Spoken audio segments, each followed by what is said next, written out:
Good afternoon and welcome.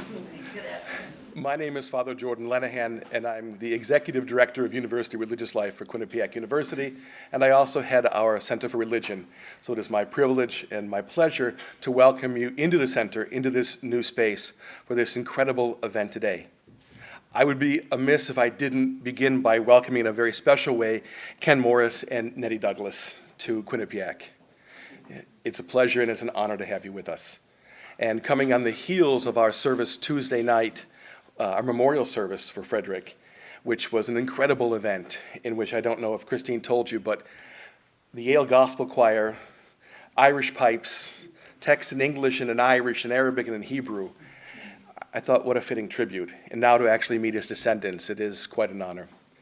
The Center for Religion exists in part due to the vision of President Leahy, who is also with us, that recognizing that religion is an integral component of so many dimensions and aspects of our contemporary society, from the geopolitical to the social, to the cultural.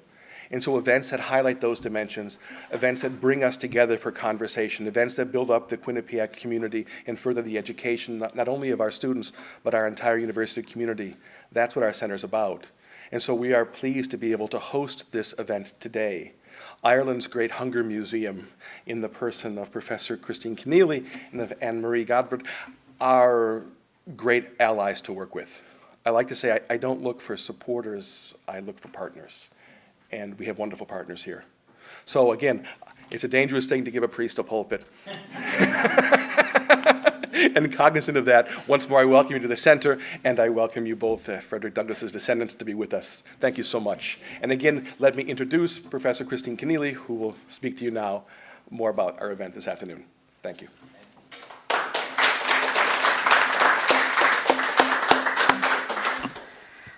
Thank you very much, Father Jordan, for allowing us to use this beautiful space. And also, we had a beautiful memorial service here the other night, and it was unique and I think fitting. It was very inclusive and very meaningful. So thank you for your imagination and your generosity in organising that. It's my great pleasure today to introduce people who I consider to be friends as well as everything else. Ken Morris and Nettie Douglas.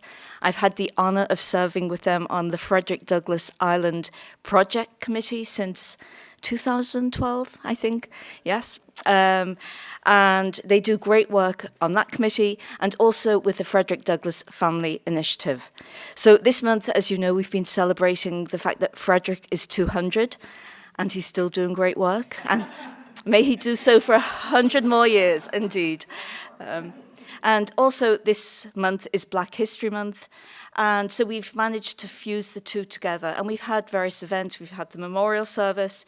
Professor John Britton came, opened our exhibit. Danny Glover came and spoke very eloquently about Frederick Douglass. Sorry. And we've had a Frederick Douglass enactor on campus. But I think to finish with Ken and Nettie is just, again, such a fitting tribute to the remarkable legacy of Frederick Douglass. So I don't want to say too much, but we've called this talk The Gift of Frederick Douglass. And I think perhaps the best gift he has given us is his two descendants. So I'd like to introduce Nettie Douglas.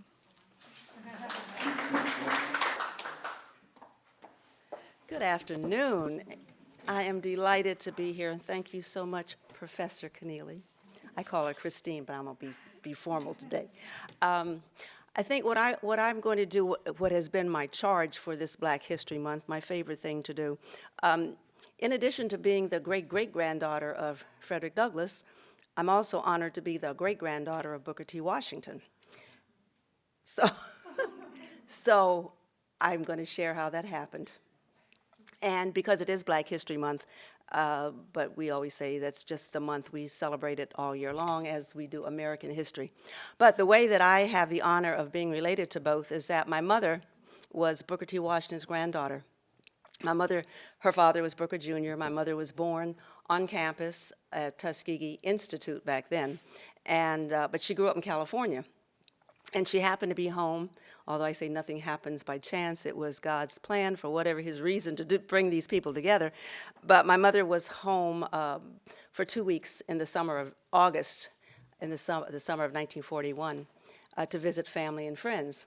And my father, who my grandmother and grandfather named Frederick Douglass III, out of order because his father was Joseph, the concert violinist. Joseph Douglass was my grandfather. But my father was Frederick Douglass III, and my father graduated from undergraduate school at University of Vermont. And then he attended Meharry Medical College. So he was commissioned to Tuskegee in the summer of 1941 to be a surgeon at the only black VA hospital in the country during World War II. Happened to be in Tuskegee. And my father was on a dinner break. And instead of eating in the hospital cafeteria, he and the nurses knew that they could walk across campus and eat in the dining hall. So this particular warm, August, humid Alabama southern night, he's walking across campus to eat dinner at the student dining hall, and Nettie Hancock Washington, my future mother, was rushing across campus to go meet family and friends. And I laugh because I can't imagine this really true happening. He's walking to the dining hall, she's walking across campus, and they bumped into each other. Because they didn't have cell phones back there, so they weren't doing this. I don't know where they're hit, but I guess they were off in space thinking about things, and they literally bumped into each other, and they were married 3 months later in Booker T. Washington's home, and I'm the product of that union. I had nothing to do with it, but I sure do love being the product of that union, and I'm an only child. But I have Ken, and he has 2 younger siblings, and now I have 4 grandchildren, so the legacy does go on. So that's how this happened. And the thing that I so love about this story is that Booker T. Washington and Frederick Douglass were friends. I spent my summers in Frederick Douglass's summer home on the Chesapeake on the eastern shore of Maryland, where he was, the home was on the western shore of Maryland, so that he could look back across on the eastern shore from where he had been born a slave. Unfortunately, he died before the home was finished, but I got to spend my summers in that home, as my kids did later, with my grandmother, who married Joseph, the violinist. And so she talked about him all the time. She met him when she was about 8 or 9 in Atlanta. She was from Atlanta, and Frederick Douglass made one speech in Atlanta, and she was able to meet him because her father had a very successful funeral business, and he was asked if he would let his driver come and pick Frederick Douglass up in the horse and buggy. So that's how they met. She never dreamed she'd end up marrying him.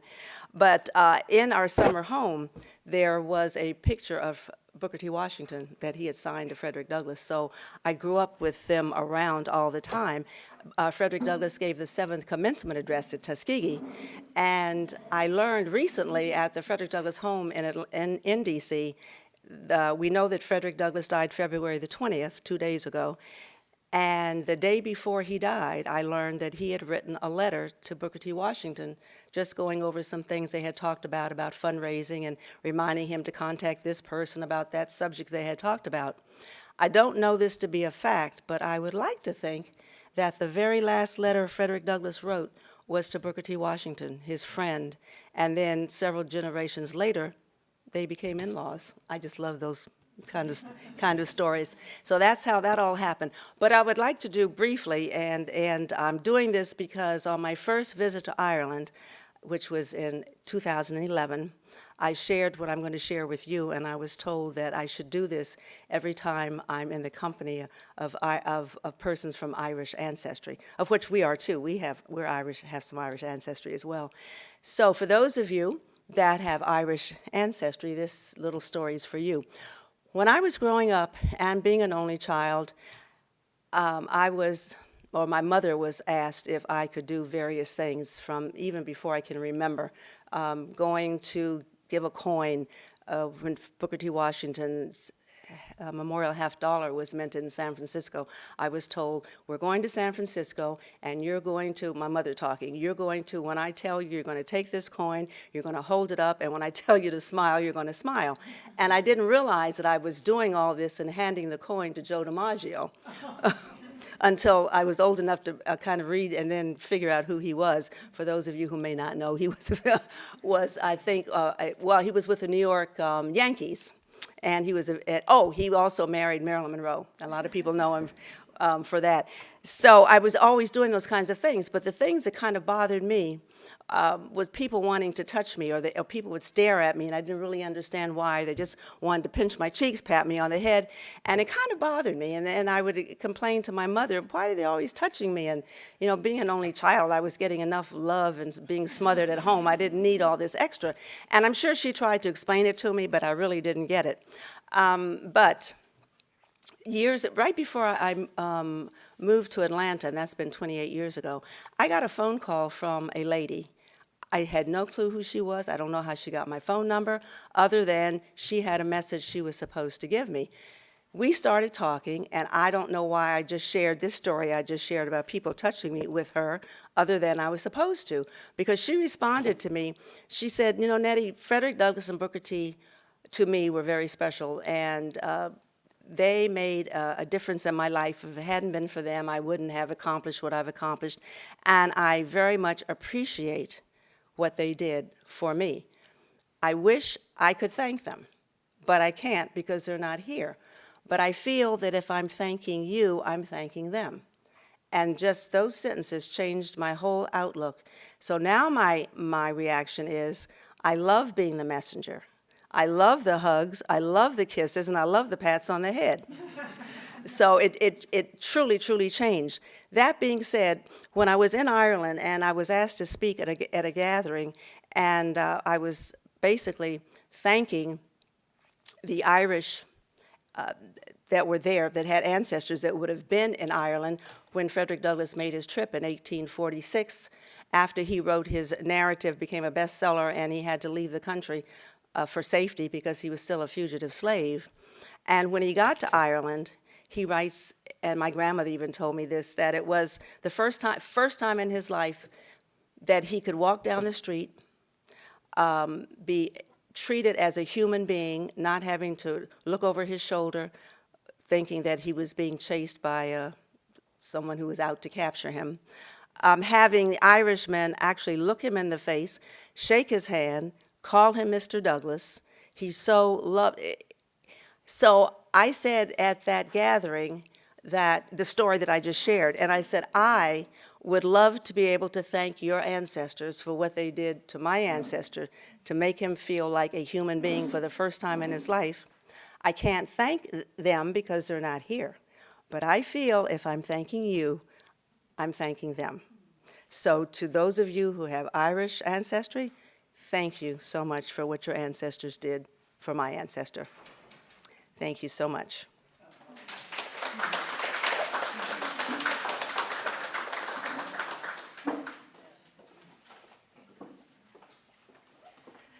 Thank you, Mom. Now she's got me all teary-eyed before I give my remarks, but it is such an honor to be with you this afternoon and to be at this great university, and we had an opportunity to see that powerful Frederick Douglass statue and the exhibit. So would like to thank Professor Keneally for everything that you've done, not only to lift up the life and legacy of our ancestor and the relationship to Ireland and to the great liberator Daniel O'Connell. Thank you for that beautiful curation that you've done of the museum down there, because it's teaching students and the next generation of leaders about the importance and contributions of our great ancestor. And I'd like to thank President Leahy for being here with us today. I know you're very busy, and as I understand it, after 31 years, you'll be heading out. So you've built a great institution here, and it's been just a thrill for us to be able to walk the campus today. And Father Jordan, did he step out?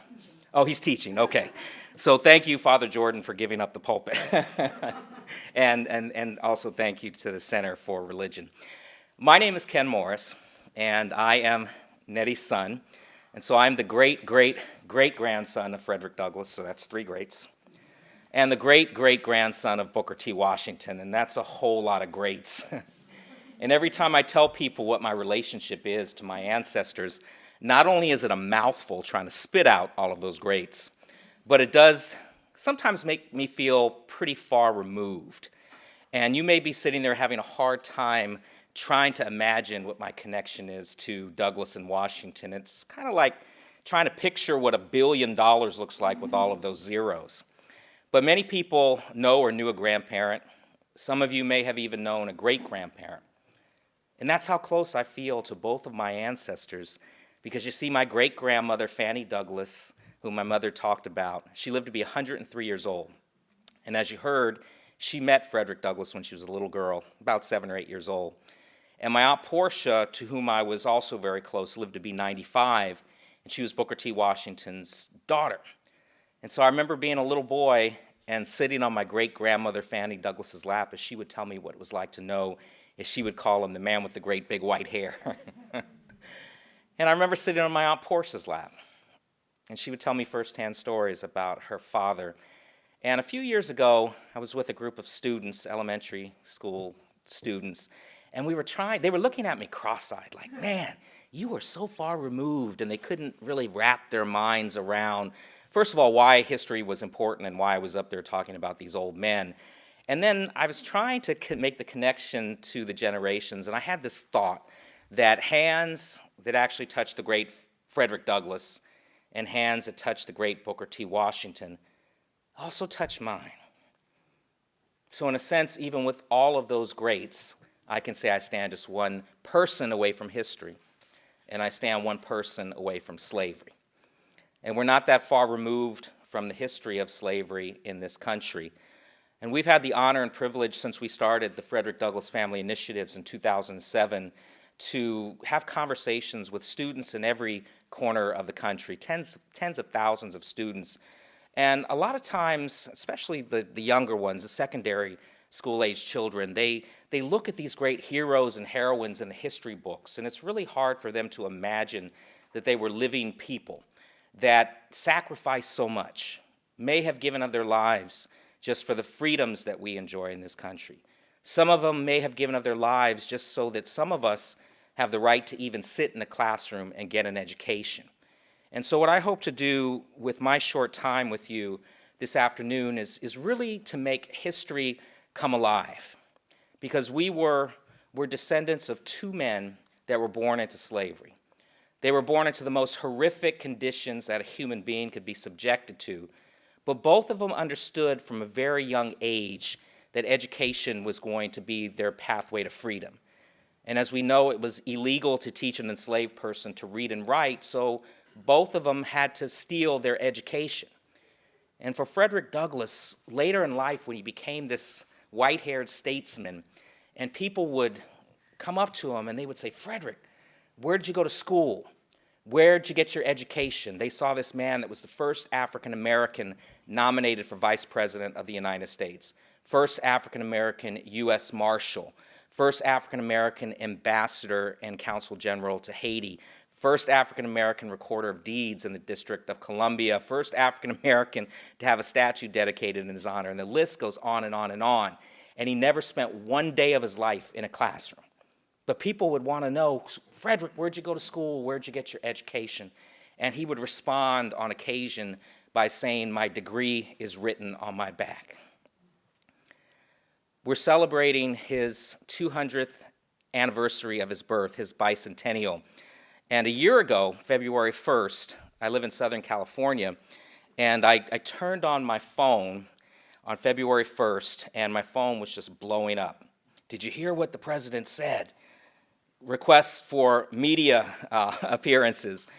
And the night before I'd gone to bed on January 31st, we had just sent the manuscript for our book, which I'll talk about in just a second, to the printer, and we were wondering, how are we going to get publicity for this book? And then the person in the Oval Office said, on the first day of Black History Month, I hear that Frederick Douglass is an example of someone who's done an amazing job, more and more.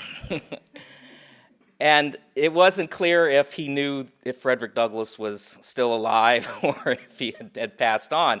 And so everybody that contacted us, they wanted us to know, what we were going to say, and they thought that we were going to attack him. But we decided to use it as a teaching moment because we truly believe that Frederick Douglass's spirit is alive in all of us. And I have had this vision for a lot of years that Frederick Douglass could begin to unify us and help facilitate conversations around difficult subjects that we have failed to address in this country, like the history of slavery. And so we put a statement out And we said, yes, we agree. And had the president had more time to elaborate, he would have said, Frederick Douglass has done an amazing job, and then we listed bullet points. He did an amazing job teaching himself to read and write over the objections of his overseers. He did an amazing job escaping from slavery, and then on and on and on. And then we said, yes, we prefer to speak about Frederick Douglass in the present tense because his spirit is still with us. And I think that was an example because of the response that we got from his supporters, also his detractors. People looked at that as really a unifying message. So it gives me hope that down the road that we can get to that space where we have conversations and start to understand our differences and operate with more compassion and more love. Frederick Douglass was born Frederick Augustus Washington Bailey on the eastern shore of Maryland. He was born to an enslaved woman and to a white man, and it was presumed that his master was his father. He never had a pair of pants or shoes until he was around 7 years old. He used to sleep head first in an old corn sack with his feet hanging out on cold winter nights because that was the only way he could try and keep himself warm. He only saw his mother 4 or 5 times his whole life, and that's because she lived on a plantation that was 12 miles away. So in order for her to see her son, she would have to work in the fields picking cotton from sunup to sundown. She would walk 12 miles in the middle of the night and spend just a few precious moments with him until he would fall asleep, and then she would walk 12 miles back so that she could be back on the plantation by the time the sun came up, because if she wasn't, she was most likely going to have to face a brutal beating. But he did have someone in his life early on that showed him some love and nurturing, and that was his grandmother, Betsy. And his grandmother's job on the plantation was to raise the children until they were old enough to really begin their life in manual labor. And Frederick said later in life, I didn't know I was a slave until I found out I couldn't do the things that I wanted to do. And around 5 or 6 years old, he was about to find out that he was enslaved when his grandmother said, Frederick, we're going to go on a long journey. And that journey was a 20-mile walk to the main plantation house, the White House plantation, where she would carry him much of the way when his legs wouldn't carry himself. And can you imagine this little boy who is just nervous? He's making this long journey. He's probably clinging to his grandmother's skirt. And she had done this many times before with other children, but not necessarily with her own grandchild. But she knew what was going to happen, that they would make that last mile walk, get up to the plantation, and he would leave really to just kind of look at his surroundings, and after a few other things happened, he turned to look for his grandmother, and he was told she's not coming back. And so at this point, he is truly an orphan. He had been separated from his brothers and sisters. He said they were like strangers to him. And so here you have a boy who had no family, he had no home, and he had no country, because he was not considered a citizen and he was not even considered human as an enslaved African.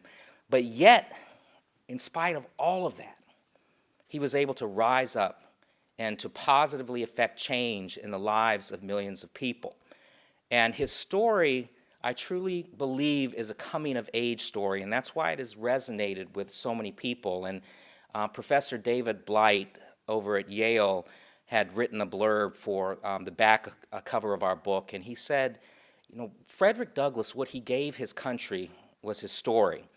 And if you haven't read his narrative, which is his first autobiography, The Narrative of the Life of Frederick Douglass, an American Slave, it was published in 1845. And in the book, he named names and he named places, and he told the story of his enslavement, which included a moment in time that he called divine providence in his favor. I think history is important for a lot of reasons. I like to think history is most important because we need to know where we've come from in order to know where we're headed or where we're going. And so every moment in time, we're making history. We're making history right now for what's going to reverberate outside of this room when we leave, and the messages that we're going to share and the communication and what we'll talk about. And so for Frederick Douglass, this one moment in time changed the course of history in this country, and that was he was chosen from among all of the slave children on that plantation in Maryland to go to Baltimore to be the house servant for his master's brother-in-law. Now, the importance of this move was he was leaving a plantation where he wasn't in an environment where he could learn how to read and write, and he was going to the big city. He would be around free black children that knew how to read and write, and he would be around poor white children.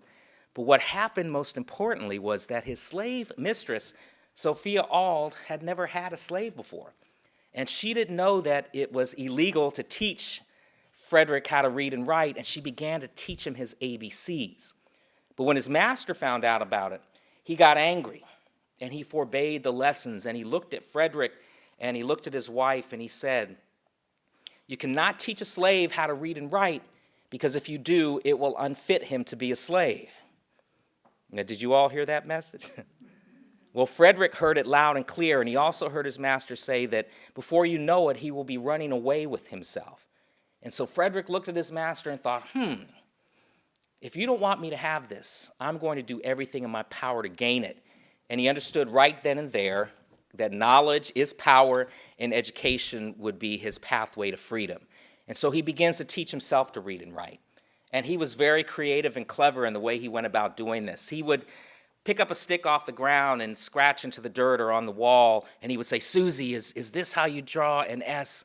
And Susie would take the stick and say, "No, Freddie D, this is how you draw an S. This is how you write an S." And he would file it away. He would carry bread in his pocket for reading lessons. And this is the part of the story that I really love to talk to young people about, because also in this narrative he wrote, "I was so hungry as a slave child. I always had this pit of hunger in my stomach that would never go away. And on occasion, when I would get food, the overseer would take cornmeal mush and throw it into a trough similar to what pigs would eat out of.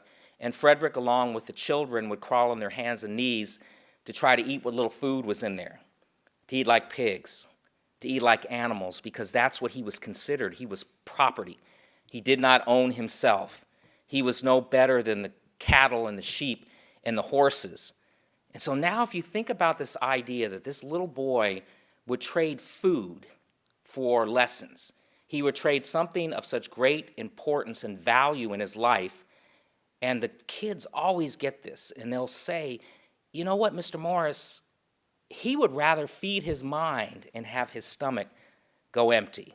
And that's exactly what he did. And so this is a message about literacy, and then it is a message about taking action, because eventually he would start to unfit himself to be enslaved. And the reason that they didn't want enslaved Africans thinking for themselves is because now Frederick is starting to ask critical questions like, why am I a slave? And why do you own me? Why can't I do the things that I wanted to do? And then he would look toward God and he would say, "God, I don't understand." We would pray for deliverance. He would pray for being freed from the bondage. And he would say to God, "I don't understand how my master puts on a suit every Sunday and goes to church and in the Word and the Bible finds justification to brutalize, dehumanize, exploit, rape, pillage, and plunder his property. I can't wrap my mind around what I'm learning to know about the pure, peaceable, impartial Christianity of Christ." And so he's thinking for himself. And then eventually, I don't have time to go through the whole story, and I don't even get to really talk about Booker T. Washington, but also his message of education and walking 500 miles to go to school at the age of 16 at Hampton Institute is another great message about education. But so for Frederick Douglass, he would have the courage to escape at the age of 20, and then he would go on and marry my great-great-great-grandmother, Anna Murray Douglass. She was the first person really to plant the seed of thought in his mind that he was not meant to be enslaved when they met in Baltimore. She was born free, and as he was moving around Baltimore and working on the ship docks as a ship caulker, he met Anna. They began to fall in love, and she looked at him and said, "I don't want our children's father to be a slave." And then when he finally decided to run away, she helped sew his disguise, his sailor's outfit. And she helped to finance his escape by selling her feather bed. So she's a very important person in the story as well. And we're just as proud of her as we are of Frederick. But they would eventually, after he escapes, they meet in New York City, get married. They go to New Bedford, Massachusetts, along the Underground Railroad. He would change his name to Frederick Douglass so that it would be harder for his master to be able to track him down. He would begin to work on the ship docks there. And then eventually he found himself at an anti-slavery meeting that the abolitionist William Lloyd Garrison was holding. And Garrison heard that he had this fugitive slave in the audience, and he asked Frederick, will you just stand up? Will you just tell the audience your story? What was it like to be enslaved? And Frederick said he was so nervous that he was shaking from every limb and his knees were knocking together. But when he stood up, he had this natural gift of communication. He was eloquent, he was charismatic, he was theatrical, he was funny. But what he was doing most importantly was he was shattering the notion that was in the public consciousness that Africans were not worthy of freedom, were not worthy of citizenship, and that they were better off enslaved because they can't take care of themselves. And so Frederick stands up and he's well-spoken and he's dressed beautifully, and he's telling the story of survival and what he overcame and what he went through in slavery. And it really started to push the abolitionist movement forward because he went around from town to town just telling his story. Eventually, he would break with Garrison and the Garrisonians because there was a difference in philosophy, and Garrison just wanted Douglass just to tell his story and leave the thinking to him. So we had the question of slavery, and we also had the question of equality because, as we know from our history, including President Lincoln, people didn't necessarily believe that blacks were equal to whites. They might have been fighting for the abolition of slavery, but that question of equality was a whole other thing. And so Frederick, as he's going around telling his story, he started to have a problem. And people started to doubt that he had ever been enslaved because, again, what they had been taught by the federal government and those that were pro-slavery didn't match up with what they were seeing and hearing from Frederick. So they said, there's no way that this man could have ever been a slave. Look at the way he dresses. Look at the way he speaks. Look at the way he writes. So in order to prove that he had been enslaved, he wrote his autobiography, The Narrative of the Life of Frederick Douglass, published in 1845. And then he had another problem, and that was it became a bestseller. And that's the last thing that you want, is the notoriety of a best-selling book when you're trying to run from your master and hide from your master. It made him an instant celebrity and a household name. He would eventually have to flee to Ireland, and this is where Ireland comes into the story, as a cooling-off period. He would come into contact with the great liberator Daniel O'Connell, and when he arrived in the midst of the potato famine, the great hunger, and he looks around and he starts to see people suffering. He sees people suffering that don't look like him. When he arrived there, he arrived with one thing on his mind, and that was the abolition of slavery in the United States. And I know that his time in Ireland and his contact with Daniel O'Connell really started to help him think from an internationalist point of view. And I believe that when he would eventually come back to the United States, he came back a very different person because of his time in Ireland. So this is why you see him as a statesman, one of the first statesmen to speak out for women's rights and women's suffrage and for the rights of immigrants, because he understood human suffering firsthand, but he also understood that people anywhere could suffer. And so that really is Frederick Douglass's story up to that point, and then he would go on and to become an advisor to presidents, particularly Abraham Lincoln, and he, along with the abolitionists, were responsible for pushing Lincoln to the point where he would finally make the decision to sign the Emancipation Proclamation, and then we would need the ratification of the 13th Amendment to truly make slavery illegal. And so I've always known that I descended from Douglass and Washington, and I never really celebrated it for most of my life. My mom talked a little bit about what it was like to grow up around the images of Frederick Douglass in Washington, and we spent all of our summers in Frederick Douglass's summer beach house on the Chesapeake Bay. And he had asked for two special features in the house, one that it pointed in a certain direction, and that the other was that there was a tower, what I call the tower, at the top of the house. And what he wanted to do at the end of his life in retirement was to look back across the bay, and on the other side you can see land, and that's the eastern shore of Maryland, where he had been born into slavery. And so here was a man that had accomplished so much in his life, and who also understood that history was important because we needed to remember where we come from. And he never wanted to forget that he had been born into slavery. But in that house, there were pictures of Frederick Douglass everywhere. And if you've seen the younger photographs, not the grandfatherly, stately prophet figure, white-haired man that history has given us, but the abolitionist radical who's looking right in the camera and said, I do not want to ever look like a happy, amiable fugitive slave. But as a kid, when you saw that, I would think, man, he looks mean. And I'm glad I didn't know him. And as my mom talks about too, we try and sneak past portraits of him or tiptoe past a portrait, it felt like his eyes would follow us. And by the time I would get past him, and it always seemed to be nighttime, and in my little boy imagination around 5 or 6 years old, I always imagined this booming baritone voice bellowing down upon my tiny person, and he would say, "You will do great things, young man." And like reverberated and bounced off the walls like a 19th century abolitionist meeting hall. And that was a lot of pressure. I mean, can you imagine? I'm starting to see my ancestors are on statues. They're on money, stamps. Schools are named for them. Bridges are named for them. Libraries. Everywhere I turned, I was in this long, vast shadow of my ancestors. And I'm sometimes embarrassed to admit it in front of an audience, but I didn't want anything to do with it.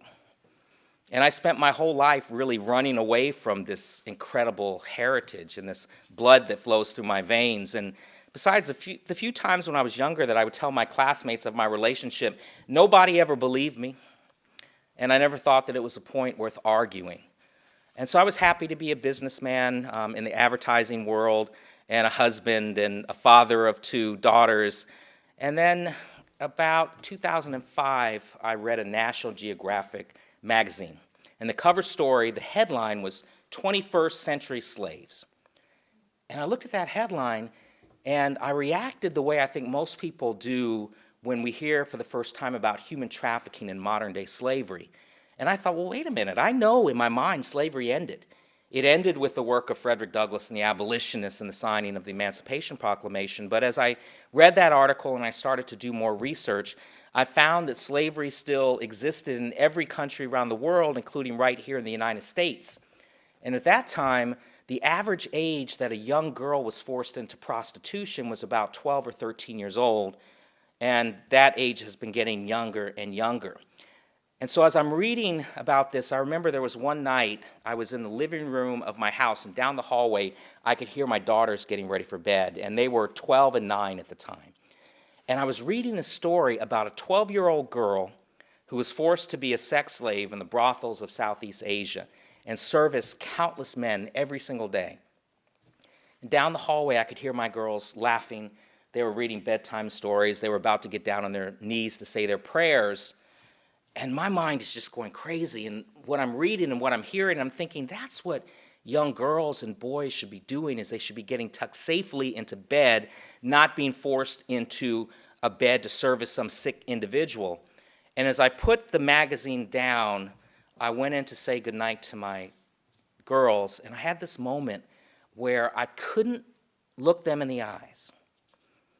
I couldn't look them in the eyes and just walk away and not do something about this.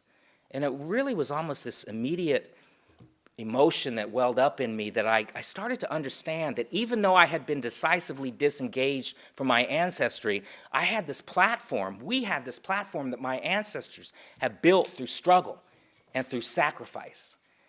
And we felt like we could really leverage the historical significance of our ancestry to do something about this issue, to do something about child labor trafficking, do something about child sex trafficking. And so when we started to think about the legacies, we looked at the great abolitionists on one side and the great educator and founder of Tuskegee Institute on the other side. And so we combined those legacies, and the way that we would go about this, working on this issue, is abolition through education. So in the same way that education unfit Frederick Douglass to become enslaved, we went about unfitting young people to reduce the vulnerability of them to being trafficked for sex and for labor. And so we immediately turned to schools, and what we found that because this is a very prickly subject to bring into the classroom, because of our unique connection to history, we could wrap it within the context of history, and it would soften some of those edges. And teachers and students and parents and administrators really almost immediately could see the connection from historic slavery and contemporary forms of slavery. Because when you look at both, if you boil down the basic elements, they're the same. It's about profit, it's about money, it's about exploiting the most vulnerable among us. And so going into the classroom with these messages, we also started to see that young people were being empowered by these stories, especially young people of color, because they would hear about my ancestors, but it also motivated them and inspired them to want to learn about the other heroes and heroines that came before us. And then we started having conversations about this idea that greatness is in all of us. We all don't descend from somebody that's famous that we've heard of, but each and every one of you, each and every one of them descends from somebody that made a difference. And I remember talking to a group of fifth and sixth graders, and this young girl raised her hand and she said, "Mr. Morris," she was all excited to share this with me. She said, "I researched my family tree, and I found that my four greats grandmother was born into slavery. She taught herself to read and write in secret, and then she ran away. She became a successful businesswoman and a philanthropist, giving to educational causes in her community." And the girl said, "So do you know what all of this means?" And before I had a chance to respond, she said, "It means I have greatness flowing through my veins, just like you do." And I said, "Yeah, you're exactly right. We all have greatness flowing through our veins. History lives in each of us. History lives in each of us, but the future depends on how we carry that forward, because we are the sons and daughters, and we're the grandsons and granddaughters. Some of us are the products of slavery. Well, this country is the product of slavery, and this country is also the product of the abolition of slavery. And from Frederick Douglass, we learned that we have a right to be free. And from Booker T. Washington, we learned how to make our way in the world as free citizens. And from Martin Luther King Jr., we learned that as free citizens, we have the same rights as all citizens. So when I was growing up, the challenges faced by great men like my ancestors were apparent to me because it just so happens their blood flows through my veins. But all of us, we live far from the cotton fields.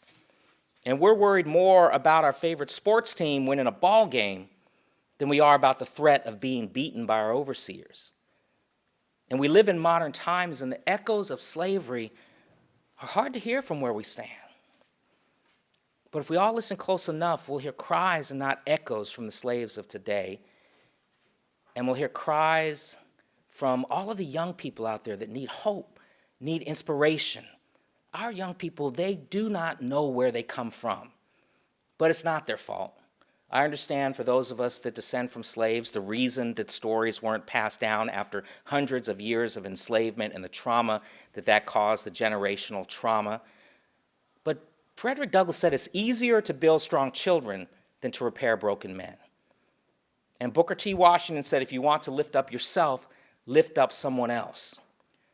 And so finally, I'm going to tell you about a project that we're working on to honor Frederick Douglass's bicentennial. We republished his narrative. It's a special bicentennial edition, and we wanted to make this accessible to students starting at around 11 or 12 years old, all the way up to college and university. And some of you may be familiar with Brian Stevenson, who is the founder and CEO of the Equal Justice Initiative and best-selling author of the book Just Mercy. And he's an attorney by trade, and his group works on exonerating people that have been wrongfully convicted on death row. And he, along with Michelle Alexander, who wrote The New Jim Crow, are leading voices around, talking about mass incarceration in the prison industrial complex as a new form of slavery and Jim Crow. He wrote a powerful introduction in this book for us. And what he talked about was, what would Frederick Douglass have been up against as a 27-year-old fugitive slave looking at this legal institution of slavery? And how do you go about dismantling that? How do you go about bringing that down? I think most people would run away from that challenge. And thank goodness he didn't, and the other abolitionists didn't, because we would be a very different country today. And of course, we needed the Civil War to officially bring down that institution. But remember, I talked about him being enslaved and beginning to think critically about his condition of oppression. And then he starts to ask questions like, why am I a slave? And then he escapes from slavery. He speaks out as an abolitionist, and then he starts to think about dismantling this institution. And so what we want to do with this project, it's called 1 Million Abolitionists. We're going to give away 1 million copies of this book by the end of 2018 to young people everywhere, because we want to inspire them with the words of Frederick Douglass. His words are as relevant today for today's challenges as they were all of those years ago. And so we kicked off the project a year ago, and I've already seen how it's starting to make kids think about their own condition of oppression and enslavement, because I had a 16-year-old boy say to me one time when he was trying to describe the mental bondage in his mind, he said, I feel like my mind is a pitch black hallway with no doors and no windows and no way out. But what you told me about Frederick Douglass and that little spark of education that his slave mistress gave him, I have some light into my mental darkness, and I have hope, and I can kind of see and begin to get my way out. And so what young people are doing is now they're starting to break free from this mental bondage, and they have a great term that I love. It's stay woke, get woke. And they're woke. And so they're starting to think about these institutions where systemic racism runs rampant in every American institution. And how do these institutions conspire to keep poor and oppressed communities oppressed and to keep communities of color down? And so we have disparities in a lack of economic opportunity, lack of education, health care, and the list goes on and on. The rights of women and girls and immigrants and all of the stuff that we're dealing with right now. And they're starting to think, okay, how can we collectively come together? We saw these students in Florida, what they're doing right now around this gun law issue, and starting to think, how do we begin to dismantle these institutions? And so what they're doing is they're breaking free from their mental bondage, and they're critically thinking about this. And so I just want to, in closing, just read the last paragraph of Brian's introduction, because it really speaks to what we're trying to do with this project. And Brian writes, Frederick Douglass wrote that, quote, education means emancipation. It means light and liberty. It means the uplifting of the soul of man into the glorious light of truth, the light by which men can only be made free, end quote. Then Brian continues, we're living at a time when we need the glorious light of truth, people who are willing to stand when others say sit down. We need people committed to equality who will speak when others say be quiet. It can be difficult to know how to face some of these overwhelming challenges. Let the words and life of Frederick Douglass show you the way. We know that trying to give away 1 million books is a lofty goal. It's not something that we can do on our own, and so we have made partnerships with the National Park Service, the Library of Congress, Urban Ministries out of Chicago, and organizations that serve the youth population that would benefit from this book, youth detention centers as well. And so with that, I would like to just throw out this idea that if you're interested in what we're doing and how we're working with colleges and universities to make sure that we get this book into the hands of every young person that would benefit from it. If you've never read the narrative appears exactly as it did in 1845 with a letter from Wendell Phillips and an introduction from William Lloyd Garrison. This is a book that everybody should read. As I said, it's a coming-of-age story that resonates with everybody. And we can use your help on being able to raise up 1 million abolitionists, because I know when I'm in a classroom that there's a Frederick Douglass, there's a Sojourner Truth, there's a Susan B. Anthony, there's a Cesar Chavez. Pick your freedom fighter of choice. They're sitting in classrooms and in communities all across the country, and we just have to awaken their spirit, awaken their consciousness, and Frederick Douglass's life and legacy and his words are the way to go. I know it. His blood flows through my veins. So I will leave you with that, and thank you all very much for listening. Thank you for inviting us to be here this afternoon, and we look forward to having a relationship with your fine university. God bless you all. Thank you.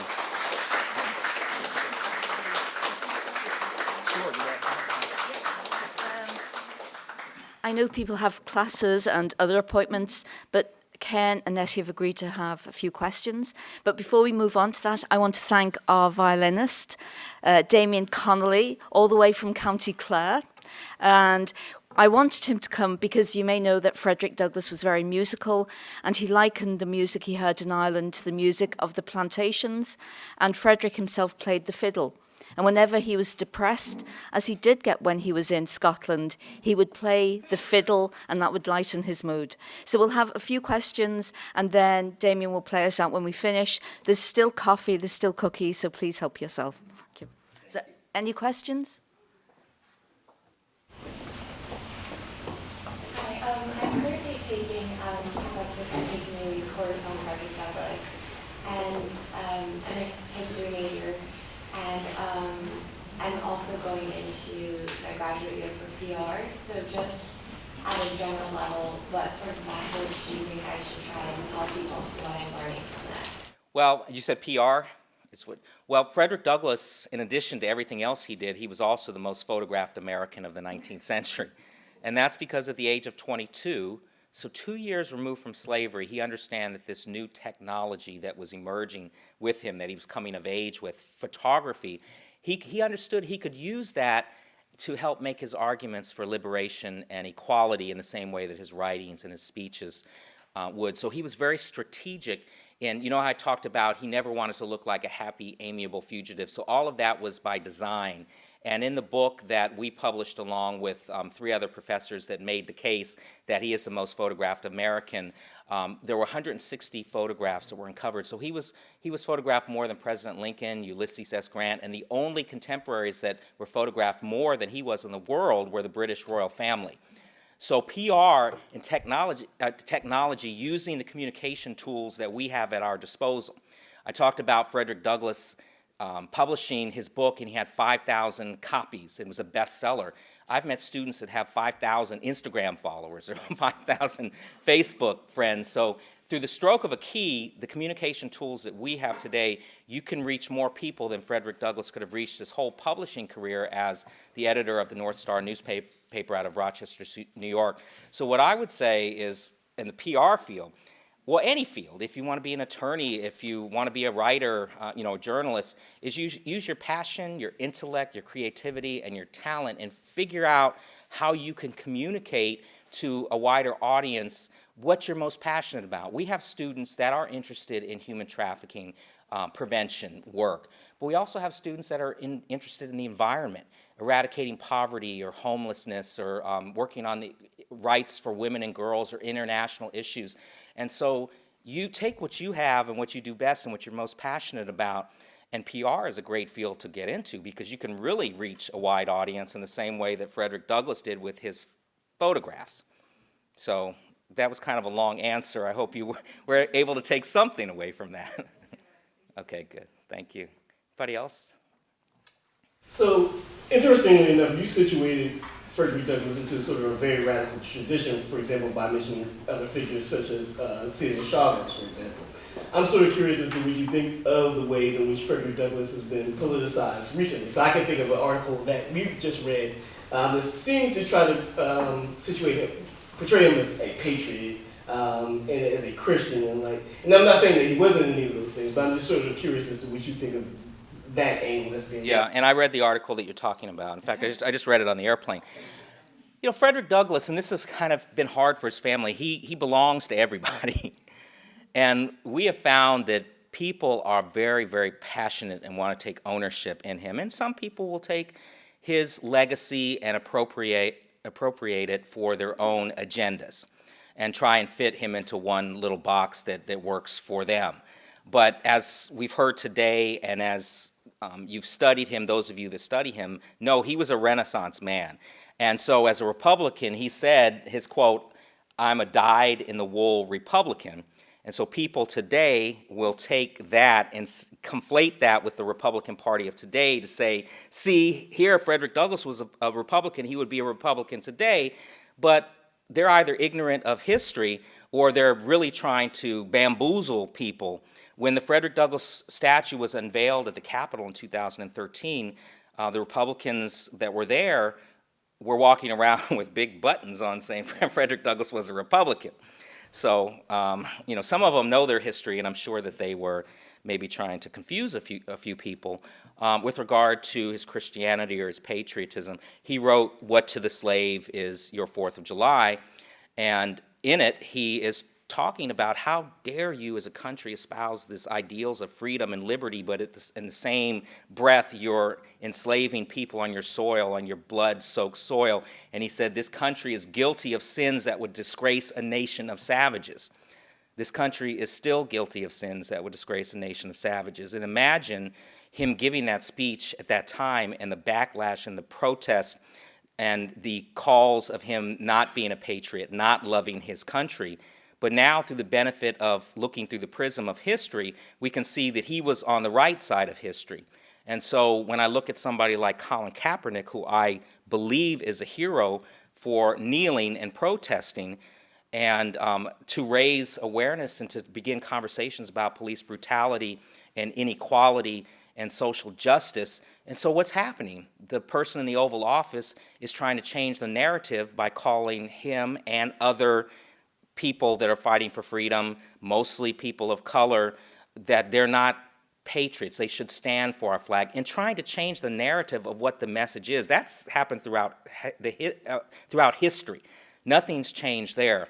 So people want to take Douglas's legacy and do what they will with it, but that's another reason why it's important to really know the true history, not the whitewashed history that we've been taught in this country, where Native Americans and people of African descent have been erased from the freedom narrative, where we could never be inspired by somebody that would want us to help change our condition. So the Founding Fathers are held up as these great revolutionaries, and then somebody like Nat Turner is held up as a rebellious slave, when in my mind he was doing exactly what the Founding Fathers did. He was rebelling against tyranny and oppression.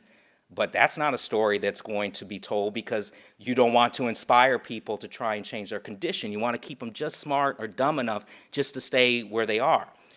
And so as his family, that's been something that's been hard for us to deal with, because it's not like the King family where they own the rights to his images and his words. Frederick Douglass, because he's been dead for more than 100 years, is in the public domain. And so people can do what they want with his images and with his writings. And so as a part of our work, we want to make sure we're teaching the real history. He has been whitewashed in history. If you ask most people about what they visualize when they think of Frederick Douglass, they think of the white-haired, grandfatherly figure, prophet looking away from the camera, the non-threatening Frederick Douglass, not the radical abolitionist. And Dr. Cornel West said the same thing about Martin Luther King, that he's been deodorized and sanitized in history, and not the radical king has been given to us. And so this statue that's here, I love the statue because it depicts him as a young man, as a 27-year-old man. And there's a twin to this statue on the University of Maryland. And when we unveiled that statue in 2015, prior to the official unveiling, it had already inspired 4 protests on campus. People were draping him in banners and really, looking at this young revolutionary and being inspired to want to change their condition, not the older Frederick Douglass that we see typically in statues. So I just want to say, one part of the narrative is the fight in the stable with Mr. Covey, mm-hmm.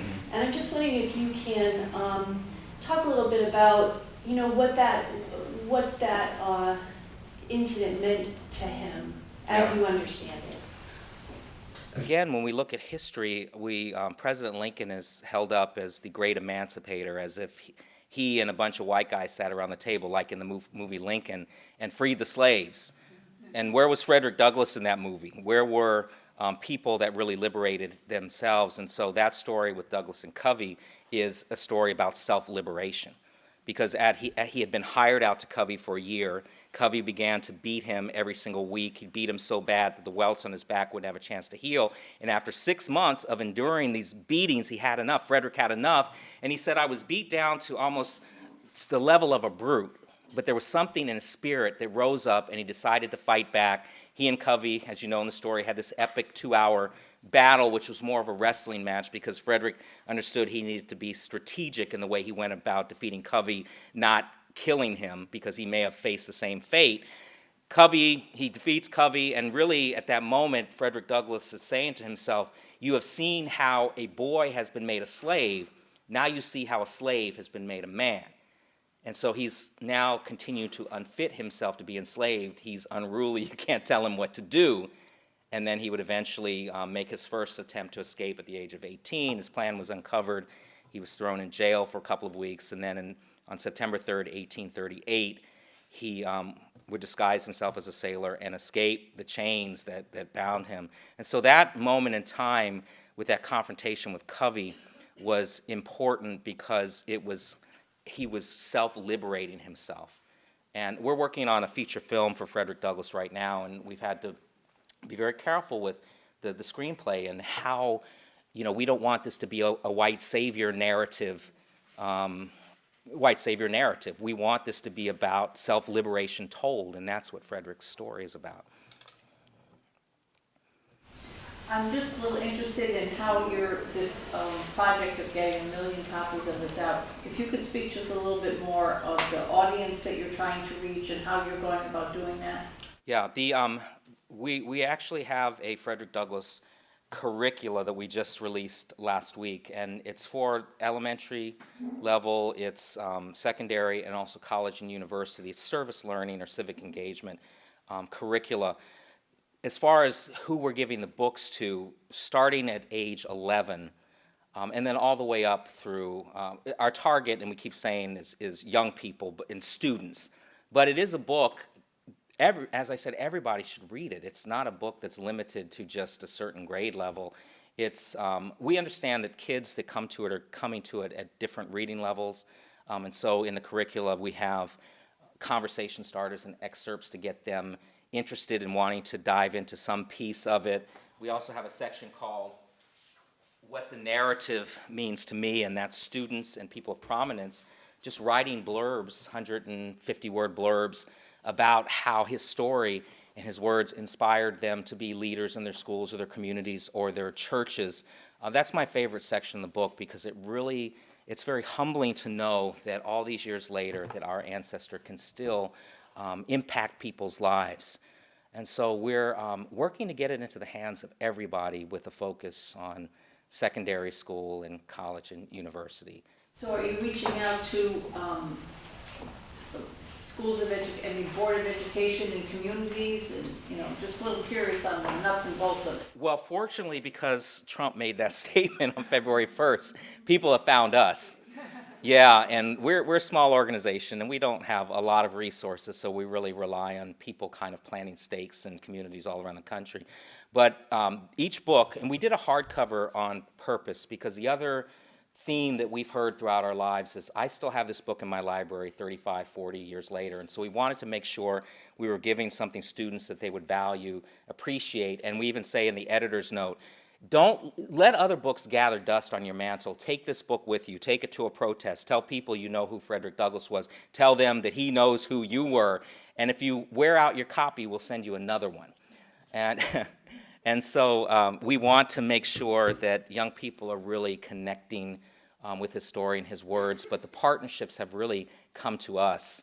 And it's been hard to manage as much that has come to us, but it's also, on the other hand, been very exciting to see how it is resonating with people everywhere.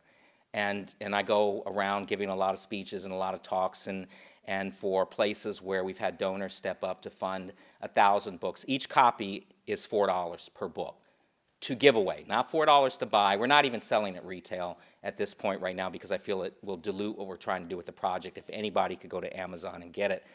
So it's $4 to fund it, to give it away to a student. And so for $4,000, that's 1,000 books. And we've had a lot of people step up with 1,000 books or more, and so we come with those books when we deliver them.